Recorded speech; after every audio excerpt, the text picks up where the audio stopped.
हमारे परम पूज्य बाल योगी श्री ज्ञाननाथ जी महाराज और प्रज्ञा चक्षु श्री कृष्णानंद जी गिरी जी महाराज की अध्यक्षता में और परम पूज्य महामंडलेश्वरी अति नरसिंहानंद गिरी जी महाराज जी के हमारे साथ सत्यदेवानंद महाराज जी हैं और भी साधु संत हैं।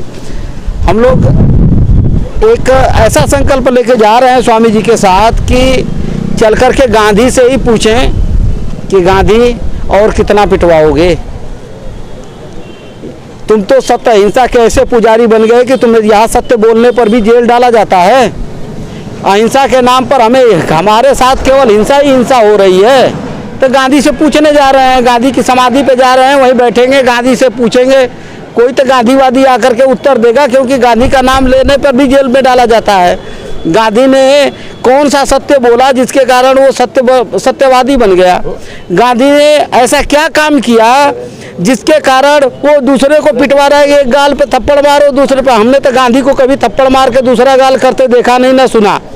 लेकिन सारे के सारे भारत के सनातनी लोग पिटते आ रहे हैं और पिटते आ रहे हैं। अगर आप सनातन धर्म की आवाज़ उठाओ तो आपको जेल में डाला ही जाएगा। ये ऐसा दिख रहा है। या यहाँ पर देखिए कि थूक जिहाद फैलाने वाला मौलाना साद, आज तक पुलिस ढूंढ ही नहीं पा रही है। उस पर किसने आवाज़ उठाया? ये इमाम बुखारी, उस 100 से ज़्यादा उस पर संगीन धाराओं में अपराध है, उसको क्यों नहीं आज तक जेल में डाला गया? वो तो जो सनातन की बात करेगा उस पर धारा पे धारा लगेंगे। जब तक त्यागी जी, जितेंद्र नारायण सिंह त्यागी जी महाराज भैया, जो जब तक इस्लाम धर्म में थे, जैसे ही राम मंदिर का नाम लिया उन्होंने हिंदुओं के पक्ष में, उन पर धाराएं लगनी चालू हुई। लेकिन जब तक मुसलमान में थे किसी ने हाथ नहीं डाला। जैसे ही वो हिंदू बन गए, उनके मनोबल को और सनातनियों के मनोबल को तो गांधी जी ने पहले से ही तोड़ दिया है। अब उनके मनोबल को इस तरह से तोड़ा जा रहा है कि दूसरा कोई सनातन धर्म में आ नहीं जाए, तो मानवता बचेगी कहाँ? आगे की रणनीति क्या है? बस गांधी से पूछने जा रहे हैं, उसके बाद वहीं पूछेंगे, वहीं रहेंगे, हल वहीं निकलेगा। अब भाई गांधी ने तो देश को बंटवारा करके फिर बट जाने के बाद, गांधी ने इतना सत्यवादी था कि देश का बंटवारा करवा करके बोला हमारे लाश पे देश का बंटवारा होगा। देश का बंटवारा हो गया, फिर भी जिंदा थे। फिर जबरदस्ती जिनको उन्होंने एक कौम के लिए वो जगह दे दिया।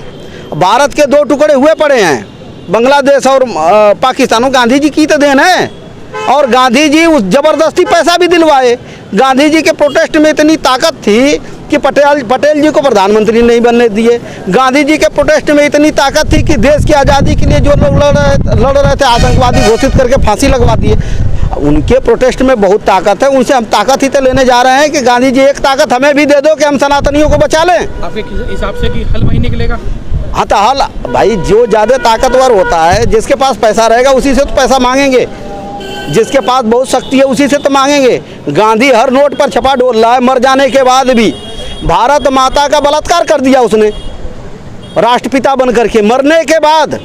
और सारे विवेकवान लोग डोल रहे हैं कि एक गाली के, तथाकथित गाली के नाम पर जेल में डाला गया है कालीचरण जी को।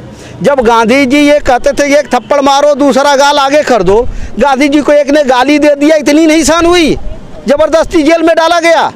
वो कौन से, उनकी किताब में है कि 80 साल के हो जाने के बाद ब्रह्मचर्य का पालन कर रहे थे नंगी स्त्रियों के साथ लेट लेट करके। ये कौन सी किताब में लिखा है?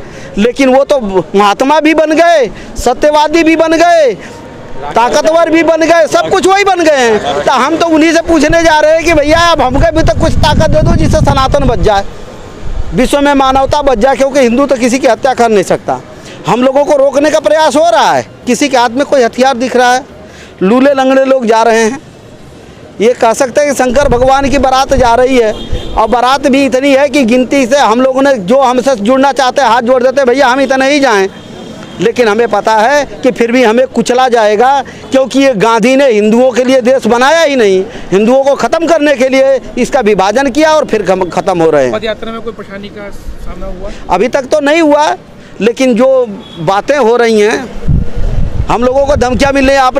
आपने राजघाट का परमिशन नहीं लिया। राहुल गांधी वहाँ बैठा था, परमिशन लेके बैठा था क्या? कितने जा कर के बैठे? वो केजरीवाल बैठा था, परमिशन लेके बैठा था क्या? अब फिर उस गांधी को जो कहता था एक गाल पर मारो दूसरा आगे कर दो, उससे परमिशन लेनी पड़ेगी। अब उसके कब्र में से लेके आ लेंगे हम लोग, भैया वहाँ जाके बैठेंगे।